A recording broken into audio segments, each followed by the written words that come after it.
दुर्ग में भाजपा नेता के खेत में अफीम की अवैध खेती पकड़े जाने के बाद पूर्व मुख्यमंत्री भूपेश बघेल शनिवार को समोदा गांव पहुंचे, जिसकी जानकारी मिलते ही भारी संख्या में ग्रामीण भी खेत में पहुंच गए, जिन्हें पुलिस ने रोकने की कोशिश की। इस दौरान दोनों में झूमाझटकी हो गई, जिसके बाद इलाके में भारी पुलिस बल को तैनात किया गया। इस दौरान पूर्व मुख्यमंत्री भूपेश बघेल ने कहा कि विनायक ताम्रकार का फार्म हाउस सैकड़ों एकड़ में फैला हुआ है। उन्होंने बताया कि ग्रामीणों के मुताबिक करीब 150 एकड़ भूमि पर विनायक ताम्रकार का कब्जा है, जिसमें चारागाह की जमीन भी शामिल है। भूपेश बघेल ने कहा कि प्रशासन को अफीम की खेती और अतिक्रमण दोनों के खिलाफ कड़ी कार्रवाई करनी होगी। उन्होंने आरोप लगाया कि आरोपी का रसूख इतना है कि गृह मंत्री को फोन आता है और गांव के सरपंच को रात में बिना अपराध के गिरफ्तार कर जेल में डाल दिया जाता है। आरोपी का सांसद, विधायक और कलेक्टर के साथ उठना बैठना है, जिसके कारण प्रशासन के नाक के नीचे ही अवैध खेती की जा रही है। नशा के कारोबार का भंडाफोड़ इस गांव के छोटे बच्चों ने कर दिखाया। उन लोगों ने पकड़ा, वो लकड़ी इकट्ठा करने आए थे होलिका दहन के लिए, और यहाँ चना भी लगा हुआ है, तो चना खोरा भी खाते हैं।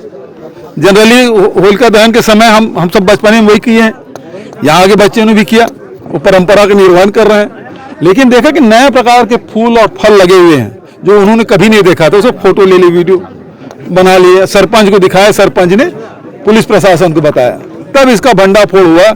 ये शख्स विनायक ताम्रकार भारतीय जनता पार्टी के पदाधिकारी हैं, उच्च पदों पर रहे, लगातार रहे हैं, और ये रसूखदार है।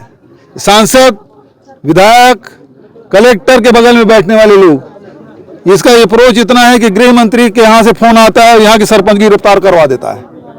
अभी कुछ दिन पहले 15 तारीख की गिरफ्तारी हुई, रात को 8 बजे उसकी गिरफ्तारी होती है, जेल में डाल दिया जाता है। तो कितना रसूखदार है इससे पता चलता है। आपने जाके देखा है, खेत का भ्रमण किया, क्या कुछ देखा? लगभग 10 एकड़ में होगा, उससे भी अधिक हो सकता है।